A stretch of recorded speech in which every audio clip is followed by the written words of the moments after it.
السلام علیکم لسنرز، میں ہوں آپ کی ہوسٹ نیلم، اور نیلم اپنے چینل پر اپنے سبھی لسنرز کو اور جو میرے نئے لسنرز ہیں ان سب کو بھی اپنے چینل پر ویلکم کرتی ہوں۔ اور شروع کرتے ہیں آج کی سٹوریز کو۔ اللہ کا بابرکت نام لے کر جو انتہائی عالی رتبہ اور بہت جلیل القدر ہے، میں اپنے سبھی سننے والوں کے لیے یہ دعا کرتی ہوں کہ میرے سبھی سننے والوں کے اوپر اللہ پاک کی رحمت اور کرم بھرا سایہ ہمیشہ بنا رہے، آمین۔ اسی دعا کے ساتھ آج کی سٹوریز کا سلسلہ شروع کرتے ہیں۔ تو لسنر، آج کی پہلی خوفناک کہانی میرے ساتھ تیمور نے شیئر کی ہے۔ تیمور کہتے ہیں کہ میں لاہور کا رہنے والا ہوں اور آج آپ کے ساتھ ایک سٹوری شیئر کرنا چاہتا ہوں۔ کہتے ہیں کہ میری شادی کو 5 سے 6 سال گزر گئے ہیں، اور جس گھر میں رہتا ہوں، میں اپنی شادی کے فوراً بعد اپنے نیو گھر میں شفٹ ہو گیا تھا۔ میرے امی ابو نے مجھے گفٹ میں ایک گھر دیا تھا، شادی کا گفٹ دیا تھا، کیونکہ میں اپنے والدین کا اکلوتا بیٹا ہوں اور وہ ہر ممکن کوشش کرتے ہیں مجھے خوش رکھنے کے لیے۔ انہوں نے مجھے ایک بہت خوبصورت گھر تحفے میں دیا۔ اس گھر میں شفٹ ہونے کے بعد اللہ پاک نے مجھے شادی کے بعد ایک بیٹی سے نوازا۔ میری بیٹی بہت زیادہ خوبصورت تھی۔ اس کے گولڈن بال اور بلیو آئیز اس کی خوبصورتی کو اور زیادہ بڑھا دیتے تھے۔ میری بیٹی کی ایج جب 5 سال کی ہوئی تو ایک دن میں اور میری مسز اور میری بیٹی ہم لوگ آؤٹنگ کے لیے آؤٹ آف سٹی گئے۔ ہم اسلام آباد والی سائڈ پر گئے۔ میری مسز کو بہت زیادہ پہاڑی علاقے اور اس طرح کی جگہ دیکھنے کا بہت شوق تھا۔ ہم لوگ اسلام آباد گئے اور اس کے بعد ہم لوگوں نے مری جانے کا پلان کیا۔ ہم لوگ مری چلے گئے اور اس دن سردی بہت زیادہ تھی۔ میں اس رات کو کبھی بھی نہیں بھول سکتا۔ اس رات کے بعد میری زندگی میں ایک عجیب سا طوفان آیا۔ ہم لوگ جب مری پہنچے تو ہم لوگوں نے جو ان سا ہوٹل بک کروایا تھا، جس روم میں ہم لوگوں کی بکنگ تھی، ہم لوگ اپنے روم میں چلے گئے، اور تھوڑی دیر ریسٹ کرنے کے بعد ہم لوگوں نے یہ سوچا کہ اب ہم لوگ کھانا کھانے کے لیے کہیں باہر جائیں گے۔ ہوٹل میں ہم نے کھانا نہیں کھایا۔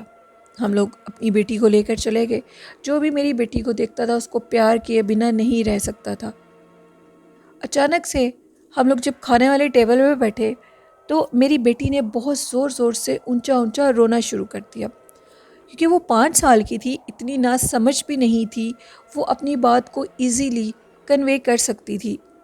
اس نے کہا کہ بابا مجھے کوئی چیز نظر آ رہی ہے جو کہ بہت خوفناک ہے۔ میری بیٹی بہت ذہین تھی، اس قدر ذہین تھی کہ میں آپ کو بتا نہیں سکتا۔ اس کو شاید کسی کی نظر لگ چکی تھی۔ میں نہیں چاہتا تھا کہ میری زندگی میں یہ طوفان آئے گا۔ میں نے اس سے پوچھا کہ بیٹا کیا چیز تنگ کر رہی ہے؟ تو اس نے میری سیٹ کی بیک سائڈ پر اشارہ کرتے ہوئے کہا کہ مجھے ادھر کوئی چیز تنگ کر رہی ہے۔ میں نے پیچھے سے پلٹ کے دیکھا تو پیچھے خالی ونڈو تھی، جو کہ کافی جھاڑیاں تھیں پیچھے، جس طرح وہ ونڈو کھل رہی تھی۔ میں نے کہا کہ آپ کا وہم ہوگا، ایسا کچھ بھی نہیں ہے، میں اپنی بیٹی سے بہت پیار کرتا تھا۔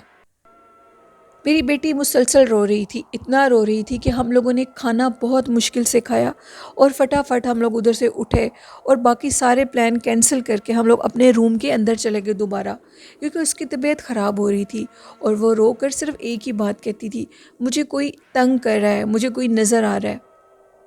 اب وہ کیا چیز نظر آ رہی تھی یہ ہمیں سمجھ نہیں آ رہی تھی۔ جب ہم لوگ روم میں گئے تو وہ تب بھی اسی روم کی ونڈو کی طرف اشارہ کرتی تھی اور کہتی تھی کہ وہاں پر کچھ ہے جو مجھے نظر آ رہا ہے، وہ بہت خوفناک ہے۔ بچی تھی، اس سے زیادہ وہ کچھ نہیں بتا سکتی تھی۔ اب ہم لوگ جب دیکھتے تھے تو پیچھے کچھ بھی نہیں ہوتا تھا، لیکن وہ مسلسل چیخیں مار کر رو رہی تھی، اس قدر چیخیں مار رہی تھی کہ جیسے اس کے سامنے کوئی بڑا بھیانک چہرہ ہو، جس کو بار بار وہ یہی کہتی تھی کہ سامنے کوئی بہت خوفناک چہرے والا ہے۔ اب ہم لوگوں کا جو پلان تھا مری میں گھومنے کا، وہ سارا ختم ہوا، اور میری مسز نے کہا کہ ہمیں اسی ٹائم واپس چلے جانا چاہیے، بچی کی حالت بہت خراب ہو رہی ہے۔ تیمور کہتے ہیں کہ آپ لوگ یقین نہیں کریں گے کہ ہم لوگوں نے کھانا کھایا، ہم لوگ اندر آئے روم کے، ہم لوگوں نے 10 ڈیز کی بکنگ کروائی ہوئی تھی اس ہوٹل میں، وہ 5 سٹار ہوٹل تھا۔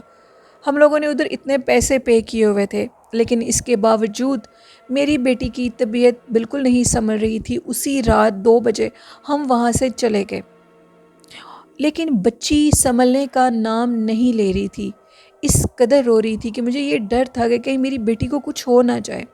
میں نے اپنی مسز سے کہا کہ اس کو کوئی سیرپ وغیرہ دو کہ اس سے بچی کو تھوڑی نیند آ جاتی ہے، سکون آ جاتا ہے، شاید اس کو کدھر پین ہو۔ سیرپ دیا، سب حربے استعمال کیے۔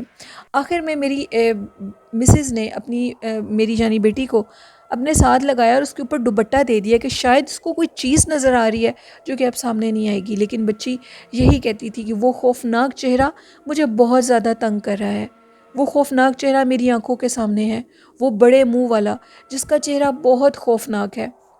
میں حیران تھا، اتنی سی بچی، اتنی سینس کیسے آ سکتی ہے؟ وہ بڑا منہ، وہ بڑا چہرہ، وہ خوفناک شکل جس کو دیکھ کر وہ رو رہی تھی۔ ہم لوگ گھر پہنچے۔ گھر پہنچنے کے بعد میں نے اپنے ابو کو کال کی اور کہا کہ ہیرا کی طبیعت بہت زیادہ خراب ہے، آپ لوگ جتنی جلدی ہوتا ہے گھر آئیں۔ فجر کی اذانوں کے ٹائم میرے امی ابو میرے گھر آئے اور انہوں نے بچی کی حالت دیکھی۔ وہ ظاہری بات ہے عبادت گزار تھے، بزرگ تھے، ان کا تجربہ تھا۔ انہوں نے جب میری بیٹی کو دیکھا تو انہوں نے کہا بچی ڈر گئی ہے، اس لیے بچی اس طرح کری ہے، اس کو ابھی مسجد امام کے پاس لے کر جاتے ہیں۔ جب ہم مسجد امام کے پاس لے کر گئے تو انہوں نے میری بیٹی کو دیکھا تو انہوں نے کہا کہ ایک بہت بھیانک جن، ایک چھلاوا نما مخلوق جو کہ تمہاری بیٹی کے پیچھے پڑ چکی ہے، وہ اس کا سر لے لے گی، وہ اس کے کندھوں کے اوپر چڑھی ہوئی ہے اور کبھی اس کے سامنے آتی ہے، اسی لیے جب تک وہ اس کو تکلیف دینا بند نہیں کرے گی بچی رونا نہیں چھوڑے گی۔ اب اس کی حالت بگڑتی جا رہی تھی، کوئی دم درود اس کے اوپر اثر نہیں کر رہا تھا۔ تو پھر انہوں نے درود ابراہیمی پڑھنا شروع کیا۔ انہوں نے مجھے درود ابراہیمی لکھ کر دیا اور درود ابراہیمی کے کچھ تعویذ بنا کر دیے اور کہا کہ اس کو پلاؤ بچی کو۔ انہوں نے درود ابراہیمی جب مجھے لکھ کر دیا تو کہا کہ اس کے گلے میں ڈال دو۔ میں نے وہ تعویذ، درود ابراہیمی کا تعویذ بچی کے گلے میں ڈالا، اور جو تعویذ انہوں نے پینے کے لیے دیے وہ پتہ نہیں انہوں نے کس انک سے لکھا تھا جس میں بہت زیادہ خوشبو آ رہی تھی۔ انہوں نے وہ تعویذ مجھے دیے۔ اب وہ تعویذ ہم نے اسی ٹائم ادھر بیٹھے بھی پلائے۔ جیسے ہی تعویذ پلائے تو اس طرح لگا کہ میری بیٹی کے اندر سے کچھ آگ نما چیز نکل رہی ہے باہر، کیونکہ اس کا سارا وجود ایک آگ کی طرح تپ رہا تھا اور وہ اونچا اونچا صرف رو رہی تھی۔ مسلسل 9 سے 10 گھنٹے بچی رو رہی تھی، اتنا روئی۔ تعویذ پلانے کے بعد مجھے یوں لگا کہ میری بیٹی میرے ہاتھوں سے جا چکی ہے، وہ بے ہوش ہو چکی تھی۔ شاید اس کے اندر سکون آیا تھا اس کلام پاک سے۔ اس کے بعد میں بیٹی کو گھر لے گیا، انہوں نے اس کو اچھا خاصا دم کیا اور کہا کہ پریشان ہونے کی ضرورت نہیں ہے، بچی ٹھیک ہو جائے گی، اگر وہ چیز اس کے اوپر سے اتر گئی تو 3 دن میں تمہیں فرق نظر آئے گا، لیکن تم نے تعویذ پلانا نہیں چھوڑنا اور درود ابراہیمی بچی کے اوپر مسلسل پڑھ کر دم بھی کرتے رہنا اور اس کو پلاتے بھی رہنا۔ انہوں نے بتایا اس مسجد امام نے کہ وہ مخلوق یہ چاہتی ہے کہ میں اس بچی کو اپنے ساتھ لے جاؤں، وہ اس بچی کے اوپر عاشق ہو چکا ہے اور اس کو لے جائے بنا وہ کہتا ہے کہ میں نہیں جاؤں گا، لیکن اللہ سے بڑی کون ذات ہو سکتی ہے۔ میں نے 3 دن مسلسل اپنی بیٹی کو درود ابراہیمی کا پانی پلایا اور اس کے بعد اس کے ارد گرد دم کیا درود ابراہیمی کا۔ 3 دن اس طرح لگتا تھا، بچی مسلسل وقفے وقفے سے روتی تھی، لیکن جیسے ہی میں درود شریف مکمل کرتا تھا تو بچی کی حالت میں کچھ بہتری آتی تھی۔ وہ یہ کہتی تھی کہ وہ خوفناک چہرے والا جن جو کہ اس کے سامنے تھا وہ اب دور ہٹتا جا رہا ہے، جو کہ بالکل میرے قریب تھا، میرے سامنے آ جاتا تھا۔ بچی کے کندھے اتنے بھاری تھے، وہ روتی تھی، وہ کہتی تھی کہ میرے کندھوں کے اوپر پتہ نہیں کیا چیز ہے۔ وہ رو رو کر اس کی حالت بری ہو چکی تھی، لیکن جیسے ہی درود ابراہیمی کا پانی پیتی تھی، دم ہوتا تھا تو بچی سکون میں آتی تھی اور خاموش ہو کر لیٹ جاتی تھی۔ 3 دن کے دم کے بعد میں دوبارہ اسی مسجد امام کے پاس اس کو لے کر گیا۔ انہوں نے اس کو چیک کیا اور یہ کہا کہ اب وہ جو چھلاوا ہے وہ اس سے کہیں دور ہے، یعنی 15 سے 20 قدم دور جا چکا ہے بچی سے۔ پہلے وہ بچی کے بالکل قریب تھا، اتنا قریب تھا کہ اس کی باڈی کے اندر بھی وہ آ جاتا تھا، جس کی وجہ سے اس کو تکلیف ہوتی تھی اور وہ روتی تھی، وہ ڈرتی تھی۔ میری بچی کا مسلسل علاج ہوا، درود ابراہیمی نے ہی مسلسل اس کا علاج کیا۔ اللہ نے درود ابراہیمی میں اتنی شفا رکھی ہے کہ میری بچی 1 ماہ کے اندر ٹھیک ہو گئی۔ ہم نے پھر اپنی بیٹی سے پوچھا کہ یہ سارا واقعہ کیا تھا؟ وہ بچی تھی، اس نے یہ بتایا کہ جب ہم لوگ ادھر کھانا کھانے کے لیے گئے تھے تو میرے سامنے ایک بہت خوفناک بچہ میرے دیکھتے دیکھتے وہ بچہ بہت بڑا ہو گیا، اس کا چہرہ بہت بڑا تھا اور اس کا سارا چہرہ نیلے کلر کا تھا، بلیو کلر کا، اور اس کا چہرہ اس قدر خوفناک تھا، وہ بالکل میرے پاس آ جاتا تھا اور میرے پاس آ کر یہ کہتا تھا کہ میں تمہیں تمہارے مما پاپا سے دور کر دوں گا، اور میری ساری باڈی میں بہت پین ہوتی تھی۔ گھر تک بھی وہ میرے روم کے اندر رہتا تھا اور میرے سامنے آتا تھا تو وہ بچی خوف کے مارے رونے لگتی تھی۔ لیکن ایک ماہ مسلسل علاج ہوا، میری بچی ٹھیک ہو گئی۔ اس ٹائم اس کی ایج 8 ایئرز اولڈ ہے، لیکن اللہ کا شکر ہے وہ درود ابراہیمی کے ساتھ بہت زیادہ سنبھل چکی ہے۔ میں نے اپنی بیٹی کو درود ابراہیمی یاد کروایا۔ اب میری بیٹی زبانی درود شریف پڑھتی ہے اور اپنے اوپر حصار کرتی ہے درود ابراہیمی کا۔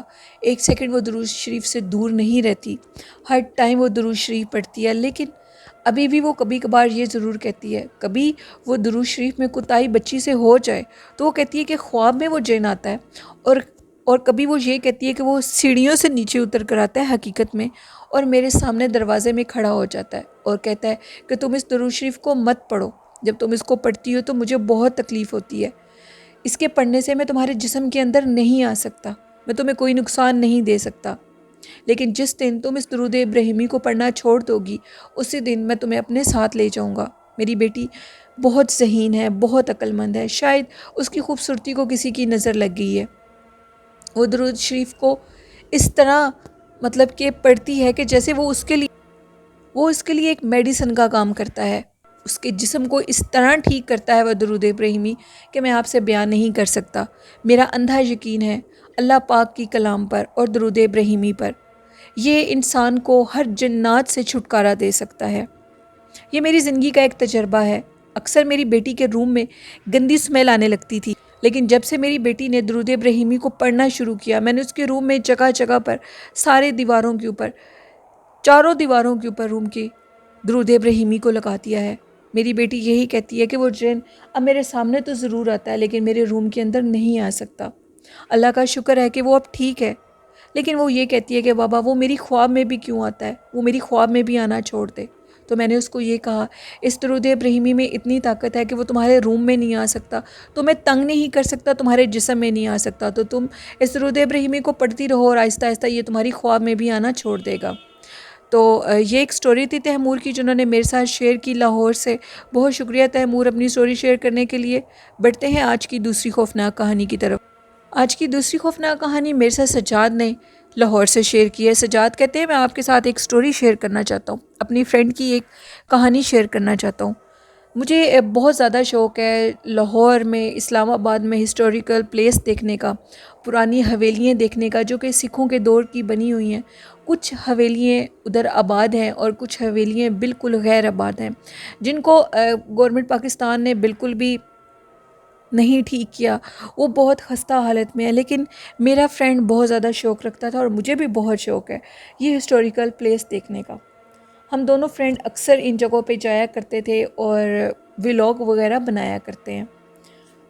سجاد کہتے ہیں میں اپنے چینل کا نیم آن ایئر نہیں کروں گا، لیکن آپ کے ساتھ اپنے فرینڈ کے ساتھ بیتا ایک واقعہ بتانا چاہتا ہوں۔ ہم لوگ ایک دفعہ ایک حویلی میں گئے جو کہ بالکل غیر آباد تھی، لیکن اس حویلی کے اندر جانے کے لیے کسی پرمیشن کی ضرورت نہیں تھی۔ وہ حویلی بہت زیادہ خستہ حالت میں ہے، ادھر کوئی بھی جا سکتا ہے، بالکل حکومت نے اس کے اوپر خیال نہیں کیا، دھیان نہیں دیا اس کا۔ لیکن ہم دوست دونوں ادھر ولاگ بنانے کے لیے چلے گئے۔ جیسے ہی ہم لوگ ادھر ولاگ بنانے کے لیے انٹر ہوئے تو حویلی کافی بڑی تھی اور اس کے اوپر جو چھت وغیرہ تھے وہ آلموسٹ بالکل ٹوٹ چکے تھے۔ ہم لوگ جب اوپر والے پورشن پر گئے، اس کے 3 پورشن تھے، اوپر والے پورشن میں گئے تو اچانک سے ہمیں نیچے سے ایک عورت کی آواز آئی جو کہ مجھے اور میرے دوست کا نام لے رہا تھا۔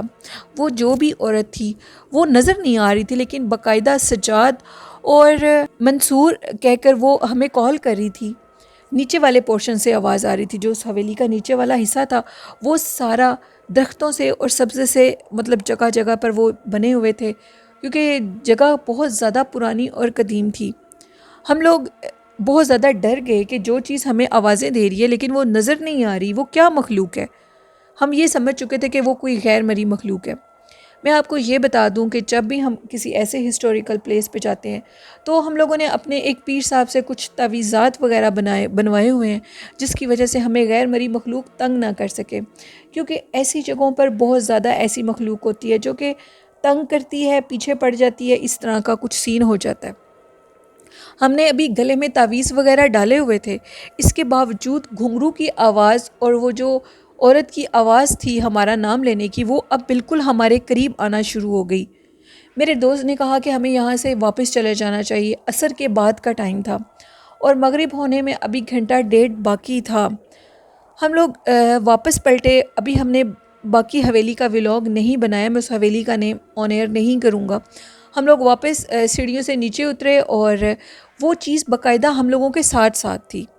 میری دوست کی کچھ طبیعت خراب ہونے لگی، ایسے جیسے اس کا سر بھاری ہو رہا ہے۔ ہم لوگ جیسے باہر نکلے تو اس کا پیچھے سے یہ آواز آئی کہ منصور میری بات سنو۔ اس نے جیسے ہی پیچھے سے پلٹ کر دیکھا تو پیچھے ایک بہت خوبصورت دلہن جو کہ سرخ لباس میں اور بالکل اس نے زیور سے آراستہ تھی، وہ اس نے اس قدر زیور پہنا تھا اور میرے دوست نے بتایا کہ یوں محسوس ہو رہا تھا کہ جیسے کوئی پرانے زمانے کی عورت جو کہ بہت زیادہ زیور میں لپٹی ہو، اور سرخ ساڑی، اس کے ساڑی کا پلو بہت لمبا تھا۔ وہ مجھے دیکھ کر مسکرا رہی تھی اور کہہ رہی تھی کہ مجھے چھوڑ کر مت جاؤ، تم آج اتنے عرصے کے بعد آئے ہو، میں ہمیشہ سے تمہیں یاد کرتی تھی، تو مجھے چھوڑ کر کہاں جا رہے ہو؟ میرے دوست نے مجھے کہا کہ یہاں سے بھاگو جتنی جلدی ہو سکتا ہے۔ میں اور میرا دوست وہاں سے چلے گئے۔ جانے کے بعد میرا دوست بہت زیادہ بیمار ہو چکا تھا۔ ہم اس کو کسی اللہ والے کے پاس لے کر گئے۔ انہوں نے کہا کہ ایسی مخلوقات جب کسی کے پیچھے پڑتی ہیں تو وہ اس کو ایسے ہی کہتی ہے کہ میں تمہارا انتظار کر رہی تھی، یا تم اتنے عرصے سے کدھر تھے۔ وہ ان کا بہلانے کا طریقہ ہوتا ہے، اور جب وہ کسی لڑکے کے سامنے آتی ہے تو وہ بہت خوبصورت روپ میں آتی ہیں تاکہ وہ لڑکا اس کے حسن کے اندر آ جائے، اور پھر اس کے بعد وہ اس کے پیچھے پڑتی ہیں اور جو انسان ہے وہ پھر اس چیز کے علاوہ رہ نہیں سکتا۔ انہوں نے بہت سا دم وغیرہ کروایا۔ دم کروانے کے بعد وہ لڑکا بہت بیمار رہا، میرا دوست منصور، لیکن اس کی طبیعت ٹھیک ہو گئی۔ اس کے بعد ہم دونوں نے ہسٹوریکل پلیس پہ جانا چھوڑ دیا۔ ہمارے بڑے ہمیشہ ہمیں منع کرتے تھے کہ بالکل بھی ایسی جگہوں پر مت جایا کرو، کیونکہ یہ جگہیں غیر آباد ہوتی ہیں، بہت زمانوں سے، کئی ہزار سالوں سے، 100 سالوں سے، صدیوں سے یہ جگہیں بند ہوتی ہیں۔ تو ادھر پرانے دور میں بھی جنات ہوتے ہیں، پھر آج کل کے دور میں بھی جنات ہیں، جس کی وجہ سے یہ جگہیں بھاری ہو جاتی ہیں۔ ہم دونوں دوستوں نے پھر ایسی جگہوں کا ولاگ بنانا چھوڑ دیا۔ یہ ایک سٹوری تھی سجاد کی، جنہوں نے لاہور سے شیئر کی۔ بہت شکریہ سجاد اپنی سٹوریز شیئر کرنے کے لیے۔ اور سجاد کہتے ہیں کہ میں اور بھی آپ کے ساتھ ایسی جگہوں کے متعلق آپ کو کچھ بتاؤں گا جو کہ آپ کے سننے والے ان سے ضرور نصیحت حاصل کریں گے۔ تو لسنرز، یہ تھی آج کی خوفناک کہانی ہے۔ آپ لوگوں کو کیسی لگی ہیں اپنا فیڈ بیک ضرور دیا کریں، اور جو لوگ چینل پر نئے ہیں آپ چینل کو ضرور سبسکرائب کریں، اور اگر آپ لوگ بھی اپنی سٹوریز کو شیئر کرنا چاہتے ہیں تو ڈسکرپشن باکس میں میرے فیس بک آئی ڈی پر آپ لوگ سٹوریز کو شیئر کر سکتے ہیں، اور کمنٹ باکس میں بھی۔ آج کا اچھا میسج یہی ہے کہ آپ نے جیسے وہ سٹوری بھی سنی، درود شریف کو اپنا وظیفہ بنا لیں، روز کا نماز پڑھیں، طہارت کی حالت میں رہیں، اور اپنے والدین کی خدمت کریں اور ان سے دعائیں لیں، تو کوئی بھی بری چیز ہم لوگوں کے قریب نہیں آ سکتی، یہ میرا یقین ہے۔ اسی کے ساتھ اپنی ہوسٹ نیلم کو اجازت دیجیے۔ مجھے اور میرے والدین کو اپنی دعاؤں میں یاد رکھیے گا، اور آپ اپنا اور اپنے والدین کا خیال رکھیے گا۔ اللہ حافظ، اللہ نگہبان۔